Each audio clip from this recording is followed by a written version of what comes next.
ጤና ይስጥልን የተከበራችሁ ተመልካቾቻችን ማኒፌስቶ የተሰኘውና ትኩረቱን በምርጫው 2018 ላይ ያደረገው ፕሮግራማችን ጀምሯል። የህብር ኢትዮጵያ ዛሬ የማኒፌስቶን ያስተዋውቃል። እኛም የተለያዩ ጥያቄዎችን እንጠይቃለን። የፓርቲው ተቀዳሚ ምክትል ሊቀመንበር አበራ በቀለ እዚህ ስቱዲዮ ናቸው። አቶ አበራ እንኳን ደህና መጡ። እንኳን ደህና ቆያችሁ። ማኒፌስቶአችሁ እንግዲህ የምርጫው 2018 ላይ አማራጭ ሀሳቦችን ያቀረበ ነው። እንዴው ምን ይለየዋል? ምን አዲስ ነገር ይዛችሁ መጣችኋል? ማኒፌስቶአችን ብዙ ጊዜ ህብር ኢትዮጵያ የሚታወቀው አዳዲስ ሀሳቦች አዳዲስ የፖለቲካ ወይም የኢኮኖሚ በኢኮኖሚ ውስጥ ያሉ ብዙ ሴክተሮች አሉ። የነሱን ሴክተሮች አማራጭ ሀሳብ ወይንም ፕሮግራም ይዞ የሚመጣ ፓርቲ ነው። ብዙ ጊዜ የሚታወቀው በዛ ነው። በዛ ልክ የተዘጋጀን ማኒፌስቶ አለ። እሱን ይዘን መጥተናል። ከማኒፌስቶአችሁ ላይ ከተመለከትኳቸው ጉዳዮች መካከል አንደኛው የኤርትራ ወረራ ክስን የሚመለከት ነው። እንግዲህ ኢትዮጵያ በኤርትራ መንግስት የግዛት ወረራ ተፈጽሞባታል ትላላችሁ። ጨምራችሁም የተለያዩ ይህንን ወረራ ለመመከት የሚያስችሉ ዝግጅቶች እናደርጋለን፣ እንቀለብሳለን ትላላችሁ። ምን አድርጋችሁ ነው የምትቀለብሱት? እንግዲህ እንደ ፖለቲካ ፓርቲ እንደ ሀገርም ስናስበው አንድ ኃላፊነት እንደሚሰማው የፖለቲካ ድርጅት ሀገርን የፖለቲካ ስልጣን አግኝቶ ሀገርን ለማስተዳደር ከሚዘጋጅ ፓርቲ አንጻር ስናየው ከፖለቲካ ፕሮግራማችን ከሁሉም ነገር ሊቀድም የሚገባው የሀገር ሉዓላዊነት ነው።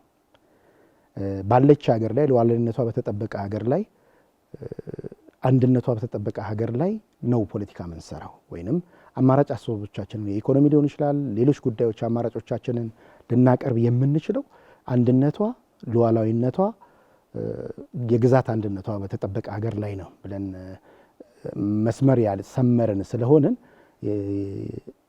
የኢትዮጵያ ሉዓላዊነት ከመመከት ውጪ ምንም አማራጭ አይኖረውም። ህብር ኢትዮጵያ ዲሞክራሲያዊ ፓርቲ በአንድም ሆነ በሌላ አሸንፎ ስልጣን ቢይዝ ከሌሎች ጋር ቢጋራ የመጀመሪያ ስራችን የሚሆነው ማኒፌስቶአችን ላይ እንደተቀመጠው ከየትኛውም አካል ጋር ላናሸንፍ እንችላለን አይደል? ካላሸነፍን እንደ አንድ ፖለቲካ ማሸነፍ ብቻ አይደለም ታርጌታችን።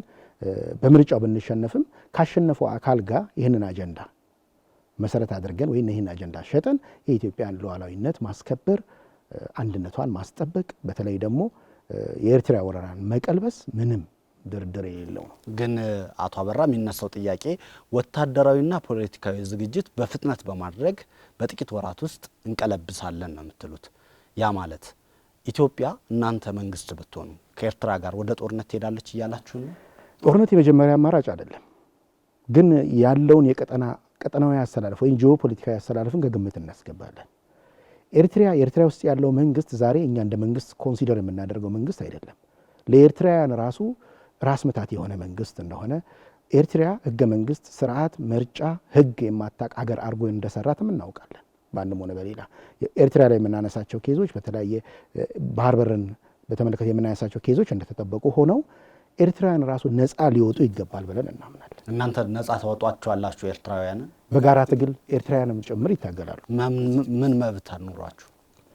ኤርትራ ማለት በታሪክ አጋጣሚ በተለይ ከዚህ በፊት ከነበሩት መንግስታት ወይንም ኢትዮጵያን ካስተዳደሩ የፖለቲካ ኃይሎች በተፈጠረ ወይንም ከውጭም በነበረ ታሪካዊ ጠላቶቻችን የፖለቲካል ኮንስፓይሬሲ ከኢትዮጵያ የተነጠለች አካል ነች ብለን ነው የምንወስደው።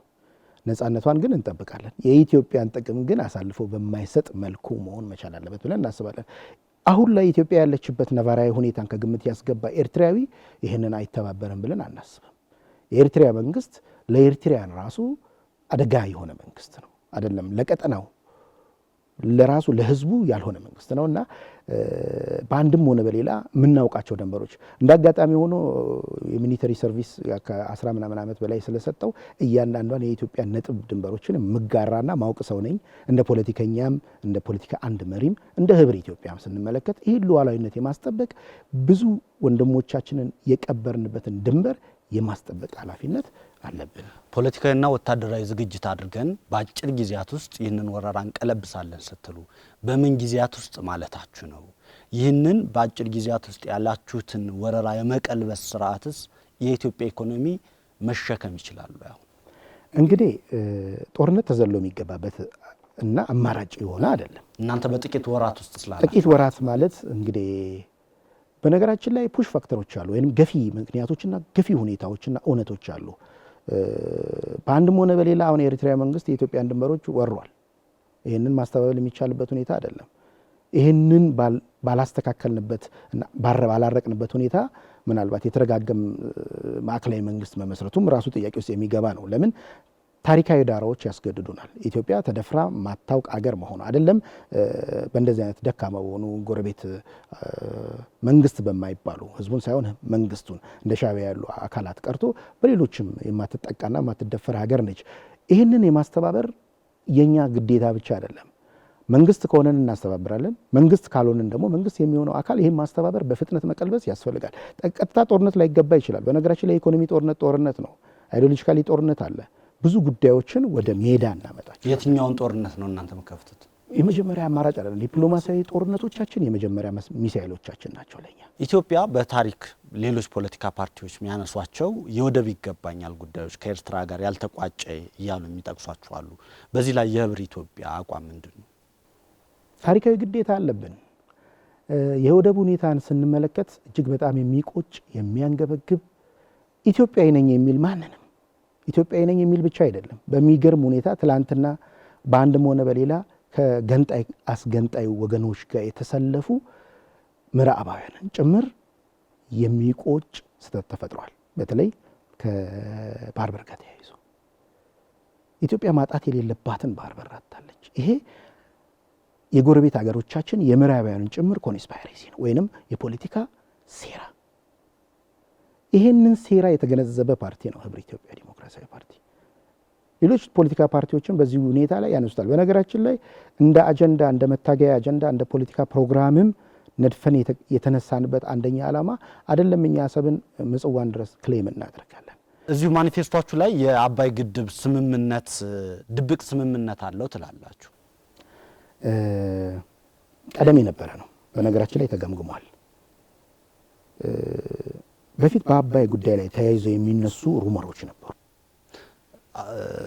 አቶ አበራ በማኒፌስቶችሁ ላይ ቃል በቃል ከአባይ ወንዝ ግድብ ጋር ተያይዞ የሚነሱ ጣልቃ ገብነትን የሚፈቅዱ ማንኛቸውንም አይነት የገዢው ፓርቲ የድብቅ ስምምነቶች እንዲሰረዙ እናደርጋለን ነው የምትሉት። የመጀመሪያው ድብቅ ስምምነት አለ ወይ? ድብቅ ስምምነቶች ይኖራሉ ብለን ስለምንሰጋ ነው። ማንና ማናቸው የተስማሙ? ምናልባት አሁን ገዢው ፓርቲ አሁን የተስማሙ ሳይሆን ሊስማሙ ይችላሉ ብለን የምንጠረጥራቸዋል። ለምሳሌ የኢትዮጵያ መሰረታዊ ጉዳይ ነው። ኢትዮጵያውያን ሁሉም ከራሳቸው ከመቀነታቸው አውጥተው የሰሩት ግድብ። ወደ ጥያቄ ግን እንጥልኝ። ድብቅ ስምምነቶች አሉ እኒህን እንዲሰረዙ እናደርጋለን ስትሉ የድብቅ ስምምነት ቅድም ሩመር አለ እንጠረጥራለን እያሉኝ ነው። ከጥርጣሬና ከሩመር ተነስቶ ፖለቲካ ፓርቲው እንዴት ማኒፌስቶ ያዘጋጃል? አሁን ከፍተኛ ተጽዕኖዎች አሉ።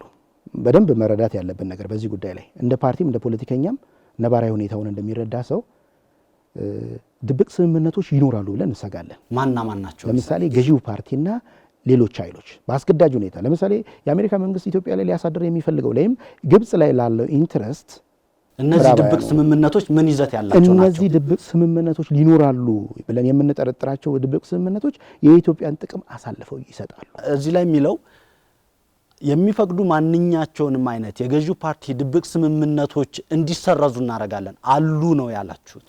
እነዚህ ድብቅ ስምምነቶች እናንተ በምን አገኛችሁት? ምንድነው ድብቅ ስምምነቱ? ለኢትዮጵያ ሕዝብ ይፋ የኢትዮጵያን ነባራዊ ሁኔታ ያልመጠነ አሊያም በአስገዳጅ ሁኔታዎች ሊሆኑ ይችላሉ። በተለያየ ተጽዕኖዎች በተለይ በምዕራባውያን ተጽዕኖዎች ወይም በታሪካዊ ጠላቶቻችን የምንላቸው በነግብጽ ተጽዕኖ አባይ ግድብን በተመለከተ ገዢው ፓርቲ ከአቅሙ ስንነትም ሊሆን ይችላል። አሁን የኛ ግምገማም ስለሆነ ከአቅሙ ስንነትም በሌላም ሁኔታ ድብቅ ስምምነቶችን ሊያደርግ ይችላል ነው አድርጓል። እኛ አደረገ አንልም። እዚህ ላይ ግን የጻፋችሁት ስላደረገ እንሰርዛለን እኮ ነው። ካደረገ እንሰርዛለን የሚለው ላንብበው ደግሜ። ከአባይ ወንዝ ጋር ተያይዞ የሚነሱ ጣልቃ ገብነትን የሚፈቅዱ ማንኛቸውንም አይነት የገዢው ፓርቲ የድብቅ ስምምነቶች እንዲሰረዙ እናደርጋለን። ይሄ ማለት አሉ ማለት ነው። አደረገ ማለት አይደለም። የሚደረጉ ማናቸውንም በለለ ነገር እንዴት ማኒፌስቶ ይቀርባል? በነገራችን ላይ ስጋት አቶ አበራ በለለ ነገር ላይ እንዴት ማኒፌስቶ ይጻፋል? ያለ ነገር ነው ሊኖር የሚችል። በነገራችን አሁን እርግጠኛ ይሆኑልኝ ድብቅ ስምምነቱ አለ ብላችሁ ታስባላችሁ? የለም ብላችሁ ታስባላችሁ? ድብቅ ስምምነቱ አሁን ላይ አለ ብለን አናምንም። ከለለ ለምን ይሄንን በለለ ሴናሪዮዎች አሉ። ለምሳሌ ፖሊሲና ፕሮግራም ስትቀርጽ ወይም ስትራቴጂ ስትነድፍ አድቫንቴጅን ነው የምታሰፋው።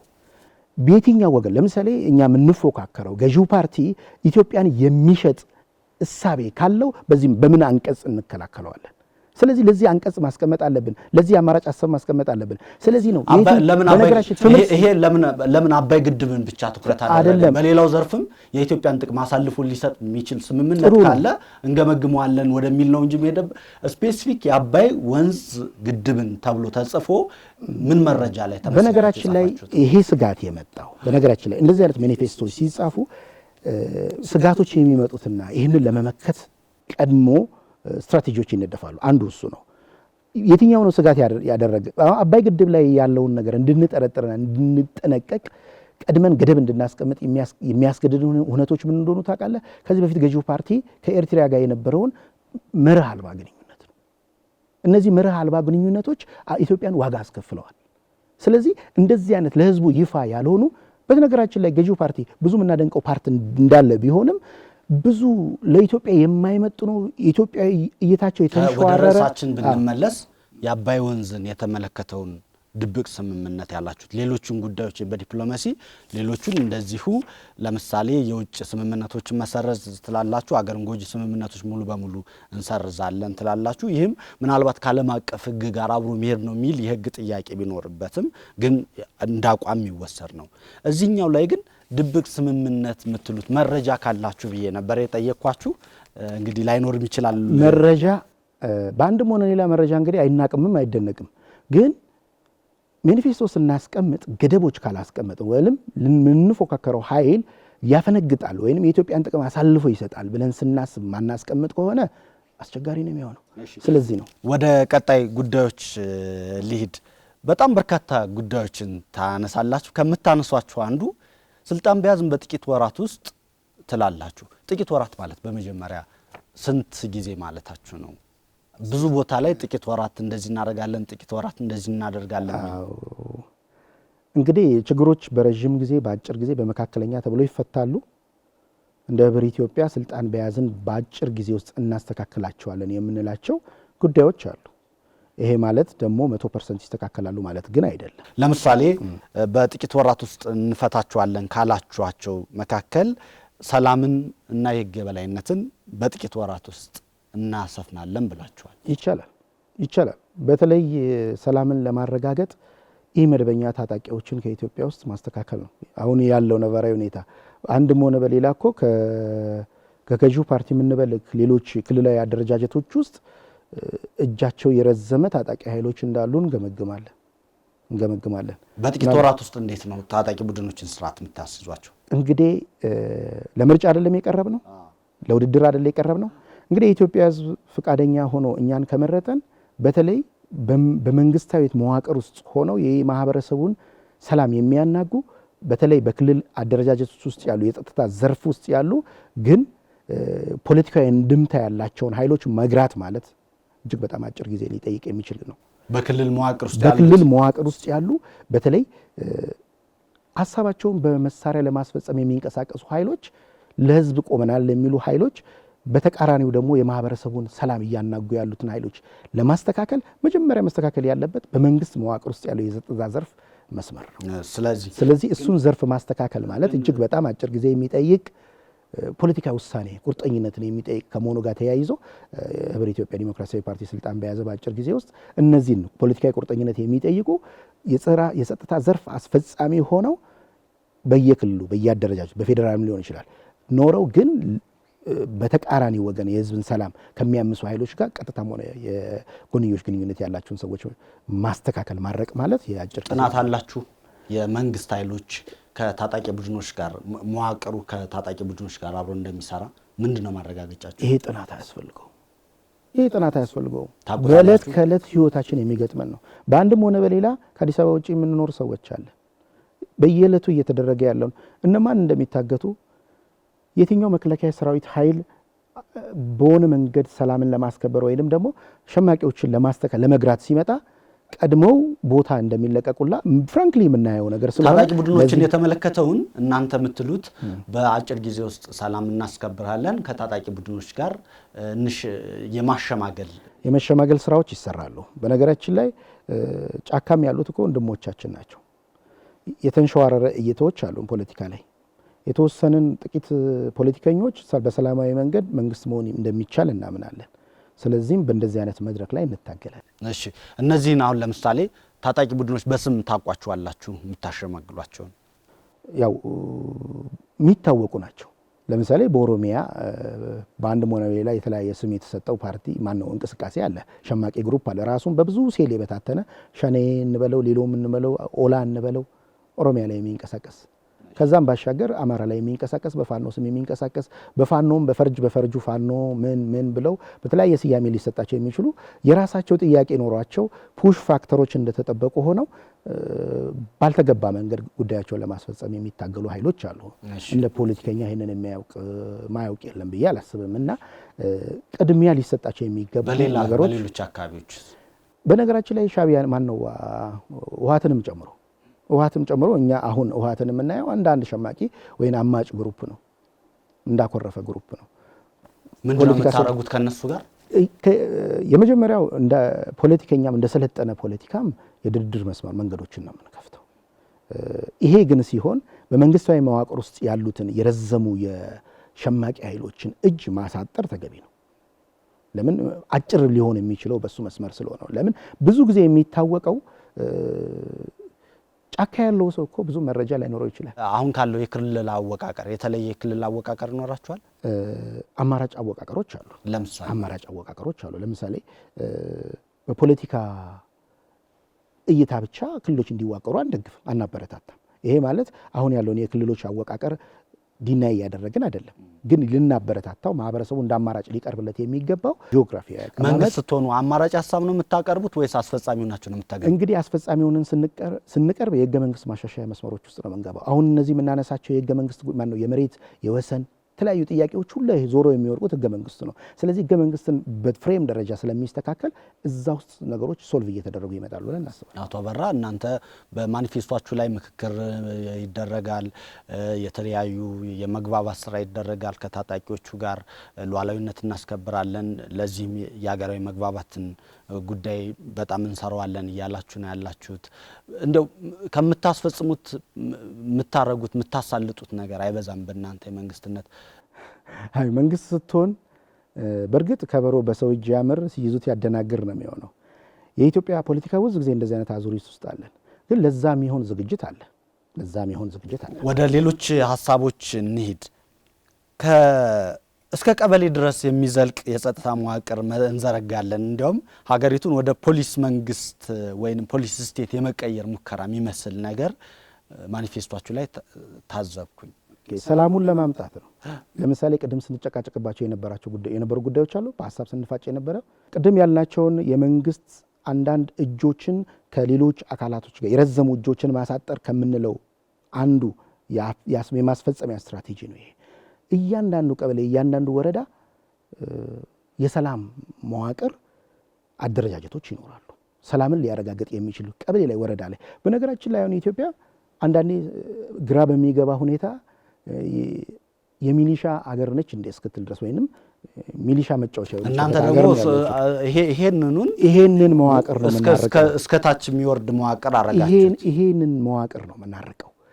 ስጋት የማይሆን መዋቅር ያስፈልጋል። በኢትዮጵያ ውስጥ ሰላም ሊያስከብር የሚችል የዝ ሰንሰለት ያለው ወረዳ ቀበሌ ላይ በመረጃ በነገራችን ላይ በወታደራዊ አደረጃጀት ይሄ ግን ከዚህ ቀደም ህዝቡ በጣም ነጻነት ነስቶኛል ሲለው ከነበረው ከአንድ ለአምስት አይነት አደረጃጀት ምንድን ነው ልዩነቱ? አንድ ለአምስትም በሌላ ስም ይዛችሁት እየመጣችሁ ነው?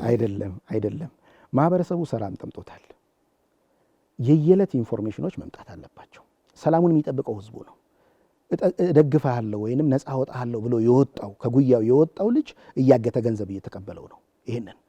ይሄ እየገደለው ነው፣ ልጁን እየደፈረ ነው ከውስጡ የሚወጣው ልጅ ይሄ ማለት። ስለዚህ ይሄንን የምታቆሙት ይሄንን መዋቅር አንድ ለአምስት በማደራጀት እስከ የኛ አንድ ለአምስት አይደለም። አንድ ለአምስት በእርግጥ ጥሩ ጎንም መጥፎ ጎንም አለው፣ ያየንበት ሁኔታ ብዙ አንግል ስላለ ነው። ይሄ አደረጃጀት ግን የሰላም ሸንጎ ነው። ይሄንን የሰላም ሸንጎ ከቀበሌ እስከ ጫፍ እስከ ፌዴራል ጫፍ ድረስ ወይንም የደህንነት መዋቅር ድረስ ይደራጃል። አንደኛ የመረጃ ፍሰቱ ጠንካራ እንዲሆን ይደረጋል። ሁለተኛ ደግሞ የአካባቢው ማህበረሰብ የተሳተፈበት ሰላሙን የሚጠብቅበት አማራጭ ሀሳብ ነውና እንደውም ሊበረታታ ገዢው ፓርቲ እንደውም እድል ዘርሶት ካሸነፈ ሊገዛው የሚገባው ሀሳብ ብለን ያስቀመጥነው አንዱ ይሄ ነው። የተደጋጋሚ ግን ብንሸነፍ ገዢው ፓርቲ ቢያሸንፍ ሌላ እያሉ ነው። እንሸነፋለን የሚል ስጋት አለባቸው። በፖለቲካ ውድድር ውስጥ ወይንም በእንደዚህ አይነት በዲሞክራሲያዊ ስርዓት ውስጥ በምርጫ ውድድር ውስጥ መሸነፍ ማሸነፍ ያለ ነው። ህብረ ኢትዮጵያ ዲሞክራሲያዊ ፓርቲ የሚያሸንፍ ፓርቲ ነው። ግን እናንተ ደግሞ ስትናገሩ በቂ ዝግጅት አላደረግንም እንደው ብንሸነፍ እንኳን አይነት ነገር አይደለም። ሁለቱንም ሴናሪዮዎች በአግባቡ ማየት ስለሚያስፈልግ ነው። እኛ ተሸነፍን ብለን አምባጓሮ የምንፈጥር ወይንም አመጽ የምንቀሰቅስ ፓርቲዎች አይደለንም። ወደ ኢኮኖሚ ጉዳዮች እንሂድ። የደሞዝ ጭማሪ ይደረጋል ሚል ነገር ጽፋችኋል። ከዛ ደግሞ የደሞዝ ግብር ይቀነሳል፣ 15% ቫት የሚባለው ተጨማሪ እሴት ታክስን እንቀንሳለን የሚሉ በጣም አማላይ የሚመስሉ ነገሮችን ጽፋችኋል። ግን ለመተግበር አያስቸግርም? አያስቸግርም። ከግብሩ ልጀምርና የገቢ ግብርን በተመለከተ የታክስ መሰረቱን በማስፋት ለምሳሌ መንግስት ብዙ ጊዜ ፎከስ የሚያደርገው ወይም ትኩረት የሚያደርገው ከሰራተኛው ላይ ገቢ መሰብሰብ ነው። ሰራተኛው ሰርቶ አደሩ ማለት ነው። ለምሳሌ በተለያየ መስሪያ ቤቶች በመንግስታዊም ሆነ መንግስታዊ ባልሆኑ ድርጅቶች ተቀጥሮ የሚሰሩ ሰዎች ከሚከፍሉት ግብር ይልቅ በአንጻራዊነት ብታይ ባለሀብቱ የሚከፍለው ግብር ትንሽ ነው። ስለዚህ ይህንን ሰራተኛ የኑሮ ውድነትን ለማድረግ መጀመሪያ የዚህን ሰራተኛ የገቢ መጠን መጨመር ያስፈልጋል። የዚህን ሰራተኛ ወይም የሰራተኞችን የሰርቶ በላውን የገቢ ግብር መቀነስ ሲቻል ደግሞ የመንግስት ገቢ እንዳይቀንስ ታክስ ቤዙን ማስፋት ተገቢ ነው ብለን እናስባለን። ታክስ ቤዙን ማስፋት ላይ መሰረት ያደረገ የገቢ ግብር መቀነስ አለበት። በነገራችን ላይ 50 ሺህ ብር የሚበላ ኢትዮጵያ ውስጥ ብዙ ነው አይደል? 50 ሺህ ብር ብዙ ነው። ከ50 ሺህ ብር ላይ 35% ግን የመንግስት ነው፣ ማይነስ 1500 ከዛ ውጭ። ይሄ እንግዲህ ወደ ታች በወረድን ቁጥር በየፐርሰንቱ እየቀነሰ ቢመጣ ከነጋዴው ይልቅ ኢትዮጵያ ውስጥ ከነጋዴው ወይም ከባለሀብቱ ይልቅ ተቀጥሮ የሚሰራው ምስኪን ከፍተኛ ግብር የሚከፍልበት ስርዓት ነው። እሱን ስርዓት መቀየር አለብን። አቶ አበራ ጥያቄው ደሞዝ ትጨምራላችሁ፣ እንጨምራለን። የሰራተኛውን ግብር ትቀንሳላችሁ። ያ ማለት የመንግስታዊ ገቢዎች ይቀንሱና ወጪዎች ይጨምራሉ ማለት ነው። ከነገና ደግሞ ተጨማሪ እሴት ታክስን ትቀንሳላችሁ ወይ ልታስቀሩ ትችላላችሁ። እነዚህ በመንግስት ላይ የሚያመጡትን ጉድለት ከየት አምጥታችሁ ነው? መሰረታዊ የሆነውን የታክስ ቤዛችንን እናሰፋለን። ከየት የታክስ ቤዝ ማለት ለምሳሌ ኢትዮጵያ ውስጥ ታክሲ ከሚከፍለው ይልቅ የማይከፍለው ይበዛል። እንደው በተለያዩ ጥናቶችም ተመላክቷል። እኛም ራፍ ለምሳሌ የትኛው ህብረተሰብ ነው እያልከፈለ ያለው የምታስከፍሉ? ነጋዴው ማህበረሰብ የትኛው ነጋዴ የመጨቆን ባህሪ ቢኖረውም ታክሱ ግልጽነት ቢያጣም ብዙዎቹ የማይከፍሉ እንዳሉ እናውቃለን። አብዛኛው የትኛው ነጋዴ ነው እያልከፈለ ያለው? እንግዲህ ነጋዴዎች እንግዲህ በሰብታይትል ማስቀመጥ ተገቢ ነው ብዬ አልወስድም። ግን እንደ አጠቃላይ የንግዱ ማህበረሰብ እሱ ብቻ አይደለም። የንግዱ ማህበረሰብ በነገራችን ላይ በአገር ውስጥ ንግድ ላይ ብቻ የተመሰረተ እንቅስቃሴ የሚያደርገው ሳይሆን ከውጭ መጥቶ የሚነግደው አካል በአግባቡ ኢትዮጵያ ገቢዋን ትሰበስባለች ብለን አናስብም። ብዙ ጉለቶች፣ ብዙ ክፍተቶች አሉ። ስለዚህ ነጋዴው ላይ በመጨመር የሰራተኛው ነጋዴው ላይ በአንጻራዊ ነጋዴው ፈቅዶ አይደለም። ምክንያቱም የገንዘብ ጉድለቱን ማስተካከል አለብን። በኢኮኖሚ መዋቅር ውስጥ የመንግስት ሚና ሊሆን የሚገባው ባላንስ የማድረግ ነው። እንዴት አድርገህ አሁን እኮ እሷን ባላንስ ሲንገሩኝ ነው። ያ ባላንስ ምንድን ነው? እንግዲህ እኮ ኖርማሊ በኢኮኖሚ መዋቅር ውስጥ ሳቹሬት ካደረገ ፋይናንስ ተወሰነ እየወሰድክ ባላንስ ማድረግ ወይንም ያልደረሳቸው ወገኖች ላይ ተገቢ የሆነ በሰሩት ልክ እንዲከፈላቸው ማድረግ ነው። እኛ ደግሞ እያልን ያለነው ምንድነው? ታክስ የማይከፍል ሰፊ ማህበረሰብ አለ። ነጋዴውም ሊሆን ይችላል፣ በተለያየ ሴክተር ውስጥ የተሰማራ ሊሆን ይችላል። በአግባቡ እሱ በደንብ ግልጽ አድርገን ነው። ግምገማችሁ ምንድነው? ጥናቶች አሉ። ጥናቶች የሚሉት አለ ኢትዮጵያ እንግዲህ ገና በ10 ዓመቱ እቅዷ ነው 13 በመቶ ደርሳለሁ የምትለው። አሁን ከ7.8 በመቶ እስከ 9 በመቶ ባለው ሬሾ ውስጥ ነው ሬንጅ ውስጥ ነው እየሰበሰብን ያለ ነው። በጣም ዝቅተኛ የሚባል ነው። ኬንያ፣ ሌሎች ሀገራትን ብናይ በጣም ዝቅተኛ የሚባል ነው። መንግስት ይህንን አስተካክላለሁ ያለው እርስዎ የሚያነሱትን የታክስ ቤዝ በማስፋትና አሁን ባለው ላይ የታክስ ቤዙን በማድረግ የታክስ መሰብሰብ አቅምን አሳድጋለሁ ይሄ ጥናት ነው እየነገርኩት ያለሁት። እናንተ ደግሞ እንዲያውም አሁን ካለው ላይ ምንተዋቸው ይኖራሉ እያሉና ያሉት። ይሄ ደግሞ ኢትዮጵያ የማድረግ አቅሟ ዝቅ ያለ ቅድም የሚሉት ወታደራዊ አቅም ማሳደግ፣ ሌሎች በጣም ብዙ ገንዘብ የሚፈልጉ ነገሮችን እንዳታደርግ የሚያረጋት ደግሞ ምን ብላችኋል? የሰራተኞችን ደሞዝ እንጨምራለን፣ ስንጨምር ደግሞ ግብራቸውን ቀንሰን ነው ብላችኋል። በነገራችን ላይ ኢኮኖሚ እኛ የደሞዝ ማሻሻያን የታክስ ቅነሳንና እሱን ለመተካት የሚደረጉ የታክስ ቤዝ ማስፋትን እንደ አማራጭ ያስቀመጥንበት አብይ ምክንያት ምንድን ነው? ኢኮኖሚ በተፈጥሮ ተመጋጋቢ ነው። ለምሳሌ ደሞዝ በሰራተኛው ላይ በጨመረን ቁጥር የሰራተኛው የመግዛት አቅም ጨመረ ማለት ነው። የመግዛት አቅም ጨመረ ማለት ለምሳሌ 2 ኪሎ ሲገዛ የነበረ ሰው ስኳር ሊሆን ይችላል፣ ሌሎች ኮሚኒቲ ማቴሪያሎች የሚገዛ የነበረ 4 ኪሎ ይገዛል። ስለዚህ የዚህ ሰውዬን ፍላጎት ጨመረን ማለት ነው። ስለዚህ ለሱ የሚሆን ምርት መመረት አለበት። ስለዚህ አይተው ከሆነ ማኒፌስቶ ላይ ከፍተኛ ምርታማነትን ሊያበረታቱ የሚችሉ በተለይ አገር ውስጥ ሰፊ ምርቶች ሊመረቱ የሚችሉበትን ሴናሪዎች አስቀምጧል። ይህንን ልናሻሽል የምንችለው በሰራተኛውን ደሞዝ ባለመጨመር ሳይሆን ሰፊ ምርትን ወደ ገበያ በማስገባት ወይንም አምራቹ ማህበረሰብ በመደጎም ሰፊ ምርት እንዲያመርት እድል መስጠት ነው። ያ ማህበረሰብ አመረተ ማለት አንድ ሰራተኛ 1 ኪሎ ሲገዛ የነበረው 2 ኪሎ መግዛት ለሱ ኢንፍሌሽኑን አይሰቅልበትም። ለምንም ደግሞ አቅርቦት እስካለ ድረስ። በነገራችን ላይ የዋጋ ንረት የሚያያዘው ከአቅርቦት ጋር ነው። የእናንተ ማህበራዊ መሰረት ማን ነው? እኛ መካከለኛው ማህበረሰብ። መካከለኛው ማለት የመንግስት ሰራተኛው ማለት ነው። የመንግስት ሰራተኛው መካከለኛው ማህበረሰብ በኢኮኖሚ ሴንስ መካከለኛ ገቢ ያለው ማህበረሰብ ማለት ነው። አርብቶ አደሩም ጨምሮ ከርዕስ እንዳንዘል ያኛውን እንሰረው የ15% ጉዳይ በነገራችን የ15% ቫት የተነሳችው በአልሚ ምግቦች ላይ ነው። በነገራችን ላይ እንደው ሁላችንም እንደው እዚህ ያለነው ሰዎች በራሱ እንደ አንድ ኢትዮጵያዊ እንደ አንድ ግለሰብ ሆቴሎች ሄደን ታክስ እንደረጋለን። ምግብ በላን 15% ቫት ምግባችን ላይ ይጫናል። ይሄን ታውቃላችሁ። ይሄ ማለት በሌላው መንገድ መንግስት ታክስ እየሰበሰበ ሊሆን ይችላል። የኑሮ ጫናው ግን አሁንም ተጨማሪ አሁን እኛ ወይንም አንተ ካለህ ከምትከፍለው 35% ላይ ተጨማሪ ይዛ ሄደ ደግሞ ለከፈልካት ለበላት ግድ በደሞዝ ብዜት የምትመጣ ወይንም ከሬሾ የምትመጣ 15% እሱ ነው ታስተካክሉት። እሱ ነው ታስተካክሉት። የታክስ በነገራችን ላይ አልሚ ምግቦች ለህፃናት የተለያዩ መሰረታዊ ለኢትዮጵያ የሚያስፈልጉ ወይንም ለህፃናት የሚያስፈልጉ አልሚ ምግቦች ላይ 15% ቫት መጣል ማለት ተገቢ ነው ብለን አንወስድ። ሌላው የሚነሳው ነገር የእናንተ የታክስ ምጣኔ ምን ያህል ይሆናል ከጂዲፒው ማለት ነው? የታክስ ምጣኔያችን ምናልባት ጥናት የሚጠይቅ ነው። በነገራችን ላይ ግን ጠንካራ ዓለም አቀፍ ፋይናንስ ተቋማት የሚያቀርቡት ምክረ ሀሳብ አለ። አዎ ይሄ ነው ልንል አንችልም። በነገራችን ላይ አሁን ካለው ይጨምራል ይቀንሳል? የሚጨምር አይመስለኝም። አሁን ዓለም አቀፍ ፋይናንስ ተቋማት የሚያነሱት ከዚህ በላይ ማይጨምር ከሆነ ሀገራት ለበጀት ጉድለት ይደረጋሉ። የበጀት ጉድለት መደረጋቸው ደግሞ የውጭ ጥገኝነትና የሉዓላዊነት እናንተ ቅድም አንደራደርበት በጀት ዲፊሲት ይሁን የበጀት ጉድለት በነገራችን ላይ የትልልቅ ሀገሮችንም የሚያስቸግር ትልቅ የኢኮኖሚ አንዱ ፌለሪቲ የበጀት ዲፊሲት ነው ወይንም ደግሞ የበጀት ጉድለት ነው። የበጀት ጉድለት ኖርማሊ ነው የሚቀጥል ነው እንጂ አንድ ጊዜ ልታቆም የምትችል ነገር አይደለም። ግን በሂደት የግብር ምጣኔን እየጨመሩ በመሄድ ራስን ይመቻል ነገር ነው። ያው መንግስት በግብር ስለዚህ እንደ ፖሊሲ እንደ አቅጣጫ ሊመከርም የሚገባው በእኛም በማኒፌስቶ ለማስቀመጥ የሞከር ነው። ከጥገኝነት ለመላቀቅ አንደኛ የኢኮኖሚ መሰረትን ማጠናከር ተገቢ ነው። በነገራችን ላይ በአገራችን በአገር ውስጥ በሚደረጉ ምርቶችን ኢንዱስትሪ ሊሆን ይችላል። እኛ በጣም ያስጨነቀን ጉዳይና ምናልባት ስታነብ ያገኘው አንድ ትልቅ ጉዳይ እኮ ኢትዮጵያ ሰፊ ልታመርት የምትችል ብዙ ማሽነሪዎች፣ ብዙ ፋብሪካዎች ኖሯት ዘግታ የተቀመጠች ሀገር ነች።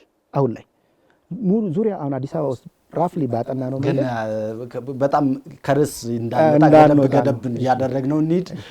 እናንተ ሊቀንስ ይችላል አሉ። በሚቀንስ ወይ ባለበት አይጨምርም በሚል የግብር ምጣኔ ከእውነቱ ጋር እየጣላችሁ ይመስላል ነው ጥያቄ። የአገራችንን የምርት መጠን ከግምት ማስገባት ተገቢ ነው። እያመረትን ነው ወይ? በነገራችን ላይ አንድ ቦታ ላይ ተከትለን መቅረት የለብንም። አላችሁ መንግስት። አዎ መንግስት ስንሆን ካመረትን፣ ስለዚህ መንግስት ስትሆኑ ነው ጥያቄው። አሁን መንግስትማ አይደላችሁ። አዎ መንግስት ስንሆን የምናስፈጽማቸው የፖለቲካ የኢኮኖሚ አማራጮች አስገዳጅ ሁኔታዎችን ስለሚያመጡ መሻሻሎች ይኖራሉ። የግል ትምህርት ቤት ቁጥጥርን በተመለከተ በጻፋችሁት ማኒፌስቶአችሁ ላይ የግል ትምህርት ቤት ክፍያ በወላጆች ድምጽ ብቻ ይወሰናል አላችሁ። ብቻ ነው የሚለው? አዎ በብዛት ያለው አሁን የግል ትምህርት ቤቶች በነገራችን ላይ የግል ትምህርት ቤቶች ይበረታታሉ። ፕራይቬት ሴክተር መስፋትም ስላለበት ባለን አካሄድም ተገቢ ስለሆነ ግን የተጋነነ ክፍያ ተገቢ ነው ብለን አንተ ይሄ እኮ አናርኪ ነው ግን አይደለም። ምክንያቱም ልንገሮት እርሶ ፕሮዳክት አለዎት፣ እርሶ ምርት አለዎት፣ እኔ ልገዛው መጣው እንዴት በእኔ ብቻ የእርሶ ምርት ዋጋ ይወሰናል? የመንግስትነት ስልጣን የመቆጣጠር ኃላፊነትም አለበት አይደለም። እሱ መዘንጋት የለበትም። በዚህ ፖሊሲ ውስጥ በዚህ ትምህርት ፖሊሲ ውስጥ የትምህርት ሴክተሩን ለማድረስ የሚመጡ ወይንም የትምህርት ተቋማትን የመቆጣጠር ኃላፊነት የመንግስት አለ። ስለዚህ አይደለም የጻፋችሁት ጥያቄም እሱ አይደለም። በትምህርት ቤቶች ወላጆች ልጆቻቸውን ያስተምራሉ። ስንት ልክፈልህ የሚለው በድምጽ በወላጆች ብቻ ነው የሚወሰነው፣ በጋራ ነው የሚወሰነው። ማኒፌስቷችሁ ቃል በቃል የሚለው የግል ትምህርት ቤት ክፍያ በወላጆች ድምጽ ብቻ ይወሰናል ቃል በቃል።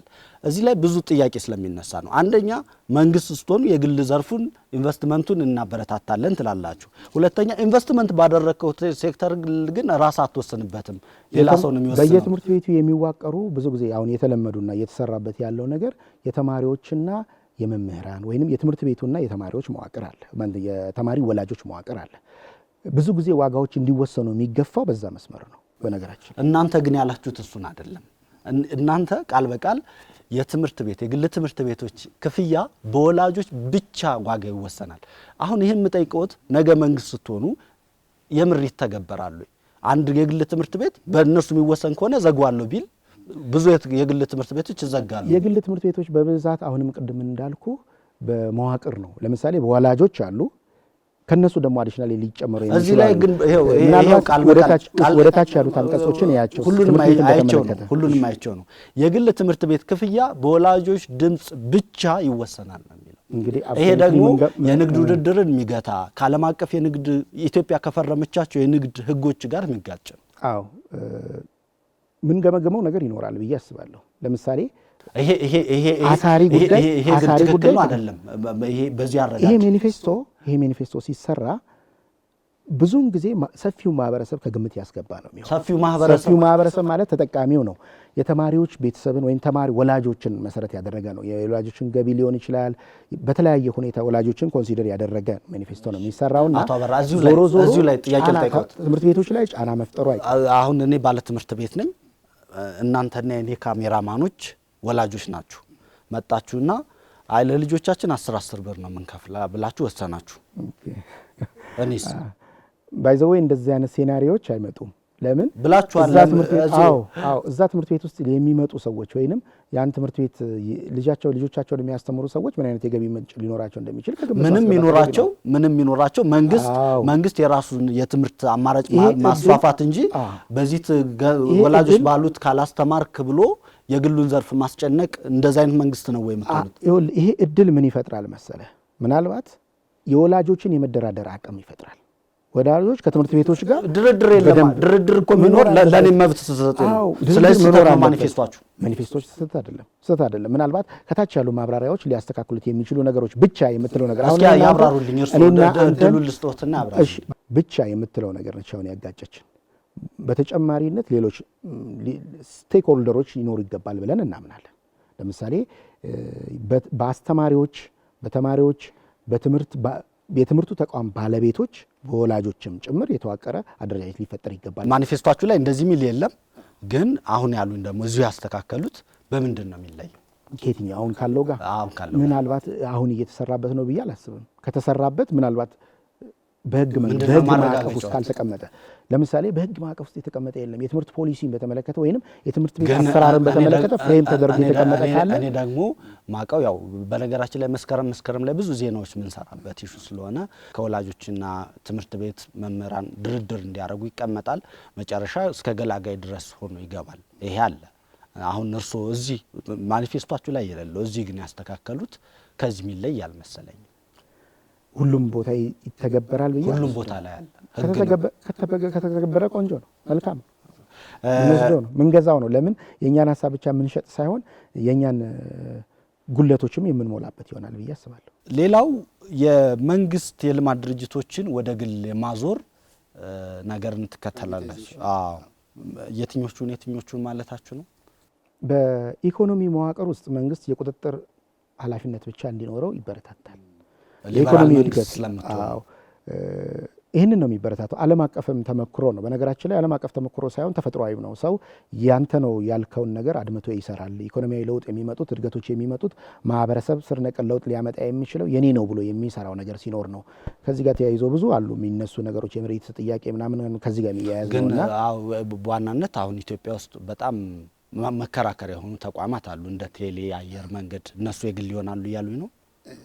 ሙሉ በሙሉ የግል አይሆኑም፣ ግን የማህበረሰብ እንዲሆኑ እናበረታታለን። አይተህ ከሆነ ማኒፌስቶች ላይ የሚነሳውን ክርክር ስለሚያውቁት አቶ አበራ እነዚህን ተቋማት ለግል ዘርፉ አሳልፎ ቢሰጥ የሀገር ብሔራዊ ጥቅምና የሀገር የደህንነት ጉዳይ ኢሹ የሚነሳባቸው በተለይ የውጭ ኃይል ጣልቃ ገብነት ከዚህ ጋር ተያይዞ የሚነሳ ሰፊ አጀንዳዎች አሉ። ጥንቃቄ የሚጠይቁ ሴክተሮች ናቸው። ግን እንደ ህብር ኢትዮጵያ ዲሞክራሲያዊ ፓርቲ ፕራይቬት ሴክተር ወይንም ደግሞ የግል ተቋማት ነው የመንግስት ተቋማትን ወደ ፕራይቬት ወይንም ወደ ግል የምናወርድ ስትራቴጂ ያለው የአፈጻጸም ስትራቴጂ ያለው ከሰነዶች ጋር ለምሳሌ ገና የምታዘጋጁት አለ የተዘጋጀ አለ ራሱን የቻለ የተዘጋጀ አለ።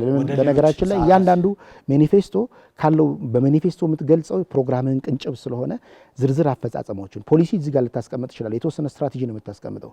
ከዛ ባሻገር ግን ትኩረት የምትሰጥበት ጉዳይ የአፈጻጸም ስትራቴጂዎች ናቸው እና በጣም እዛ ላይ ጥሩ መልስ እናገኛለን ብዬ አስባለሁ። በተለይ ፕራይቬታይዜሽን በተመለከተ ሀገር ልትከተል የሚገባውን ስትራቴጂ ወይም ፖሊሲ በደንብ ተቀምጧል ብለን እናስባለን።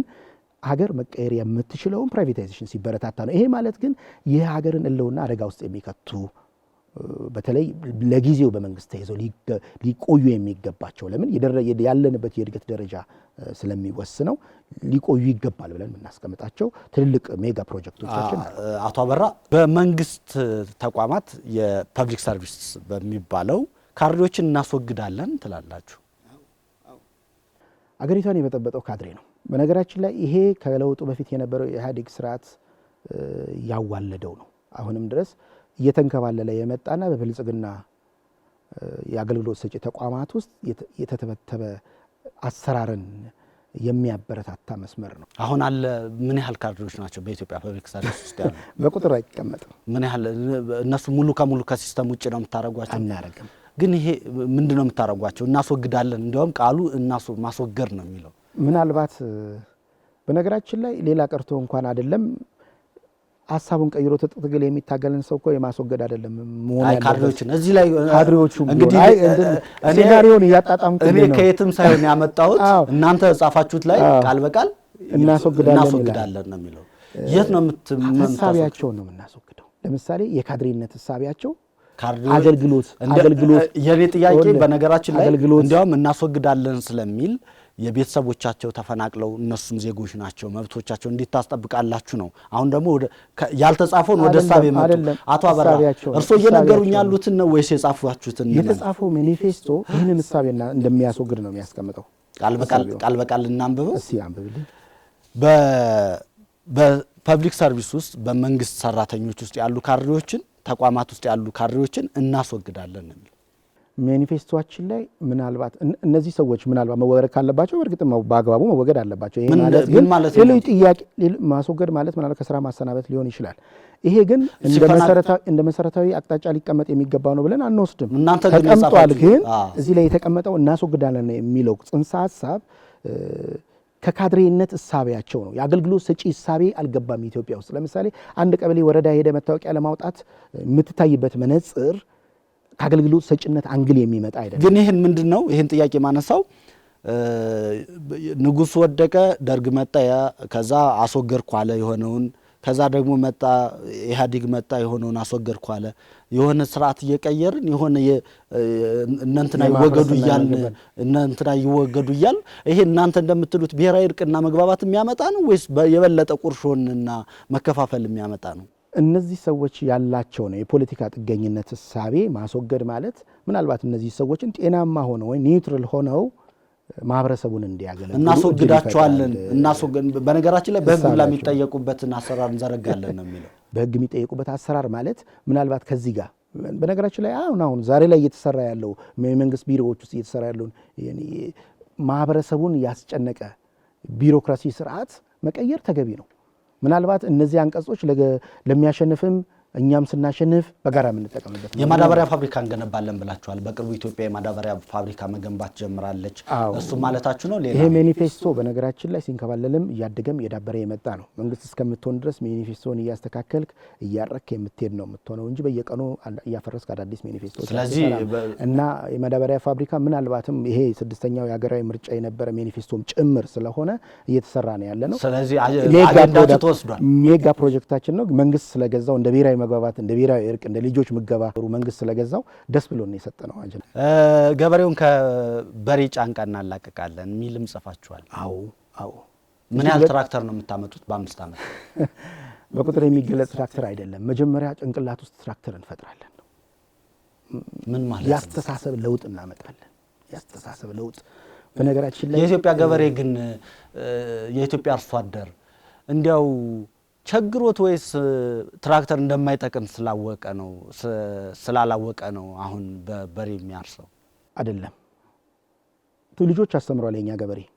ልጆቹ ግን እንዴት በተሻለ ሁኔታ እንዲያመርት እድል አልሰጡትም፣ ወይንም የተማሩትን ነገር መሬት ላይ አላወረዱ። ስለዚህ እነዚህን ግብአቶች ከየት አሁን ግብር ቀንሳቸዋል? ገበሬውን ከበሬ ጫንቃ ላይ የገበሬውን የአመራረት ዘዴ ከበሬ ጫንቃ ላይ የምናወርደው በአስተሳሰብ ጭምር ነው። ለምሳሌ አይተው ከሆነ እዛታች ሁሉም ወታደራዊ ካምፖቻችን የገበሬ ማሰልጠኛ ለጊዜው በአመት በሆነ ጊዜ የገበሬ ልዕቀት ማሰልጠኛ ይሆናሉ ይላል። ሁሉም ገበሬ በዘርፍ በሂደት በጉዞ እንዴት አይነት የአመራረት ዘዴን ቢጠቀም እንዴት ወደ ዘመናዊነት ሊመጣ የሚችል በተለይ እነዚህ በአነስተኛና ጥቃቅን የሚመረቱ የግብርና ሲስተሞች የግብርና መር ሲስተሞችን በደንብ ማቀናጀት ከገበሬው ጋር ማጣጣም ዝናብ ተኮር ብቻ እንዳይሆን የአካባቢውን ውሃ እንዲቃኝ ራሱ እያመረተ ቢያንስ በአመት ከ2 ጊዜ በላይ እንዲያመርት አማራጭ ሀሳቦች። የትራፊክ አደጋ እና የትራፊክ ቅጣትን እንቀንሳለን። የትራፊክ ቅጣት ሪከርዶችን ነው የሚለው በነገራችን ላይ ጥፋተኛ የትራፊክ ቅጣትን የሚከፈለውን መቀነስ አይደለም፣ ሪከርዶቹን ሪከርድ። ለምሳሌ የትራፊክ ቅጣት ኢትዮጵያ ውስጥ ብዙ ሹፌሮቹን መጠየቅ ይቻላል አይደለም? የምናየው ነገር ነው። ሁላችንም በአንድም ሆነ በሌላ የምናውቀው ነገር ነው። ከጥፋት ይልቅ ቢያንስ ሊያስተምር በሚገባ አግባብ እየተገበረ ነው ብለን አናስብም። የትራፊክን እንቅስቃሴ በተመለከተ ሊያስተምር የሚገባ ሰበብ ፈልጎ የሚቀጣ ትራፊክ አለ አይደል? ይህንን በካሜራ በተለያየ በቴክኖሎጂ በታገዘ ሁኔታ እናርቃለን ነው። ከጉቦ የጸዳ የትራፊክ እንቅስቃሴ ለመፍጠር ቢያንስ መቅጣትን ብቻ ማስተማሪያ ያላደረገ የትራፊክ ደንብ አስከባሪ ፖሊስ ጽንሰ ሀሳብ እንዲኖረው እናደርግ። የታሪክ አጻጻፋችንን መረምራለን ብላችኋል። አዎ። መንግስት ውስጥ ሆነ ታሪክ ትጽፉልናላችሁ ማለት ነው? የታሪክ አጻጻፋችን አንደኛችንን ጀግና ያደረገ የአንደኛችን ጀግና ለአንዱ ጠላት ያደረገ ነው ብለን እናስባለን። እሱ ታዲያ ለታሪክ አጥኚዎች ይተዋል እንጂ መንግስት እንዴት ታሪክ ይመረምራል? ታሪክ አጻጻፋችን ለምሳሌ እናንተ ፖለቲከኞች ናችሁ አይደል? እናንተ ፖለቲከኞቹ ናችሁ። ታሪክ መርማሪ ማን አደረጋችሁ? እናንተ ደግሞ መርምራችሁ የደረሳችሁበትን ስምምነት ሌላ ታሪክ ልጽፉልን ትፈልጋላችሁ? ታሪክ አንጽፍም። ታሪክ ኢትዮጵያ ውስጥ ታሪክ ለምን ለታሪክ አይተውም? ታሪክ ለምን ለታሪክ አጥኞች አይተውም? እናንተ ታሪክ የማይተውበት መሰረታዊ ጉዳይ አለ። በነገራችን ላይ ለታሪከኞች ለታሪክ ጸሐፊዎች መተው አግባብ ነው፣ ተገቢም ነው። ግን የማይተውበት መሰረታዊ ጉዳይ አለ። ለምሳሌ ኢትዮጵያ ላለችበት ፋላሲ ወይም ለተዛባ ትርክት የተጋለጠችበት የታሪክ ምህዳርን ከግምት ማስገባት ተገቢ። መንግስቱ ናችሁ የዛሬውን ኢትዮጵያ የዛሬውን ዜጋ ስለሚበላው ስለ ሰላሙ ስለ ደህንነቱ የመጨነቅና ሀገር የመምራት ነው ወይስ ታሪክ የመመርመር ስራ? ታሪክ ካለፍንበት ትርክት ጋር ተያይዞ የሚመጡ ቁርሾ፣ ጸብ፣ መፈራረጅ፣ ጥላቻን የሚያስወግድበት አንዱ መስመራችን ግን ይሄው አቶ አበራ ይሄ ጥያቄ የሚነሳው የኢትዮጵያ ፖለቲከኞች መነሻቸውን ታሪክ መዳረሻቸውን ታሪክን ደግሞ እነሱ በሚፈልጉት መንገድ ስለሚጠመዝዙትና እጃቸውን ከፖለቲካው ላይ እጃቸውን ታሪክ ላይ ፖለቲከኞች አለማንሳታቸው ለሚገጥሙን ድርብርብ ችግሮች ምክንያት ሆነዋል ሚሉ መከራከሪያዎች ይነሳሉ። በነገራችን ላይ እኮ በየትኛውም ፍልስፍና ታሪክን መሰረት ያደረገ ፖለቲካዊ መሰረትን አትገነባም።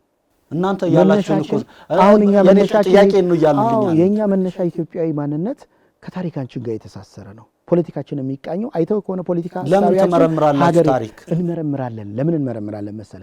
አሁን ኢትዮጵያ ለገባችበት በተለይ በብሔር በቋንቋ በማንነት ተፈራርጀው በጎሳ ተከፋፍላ የገባችበትን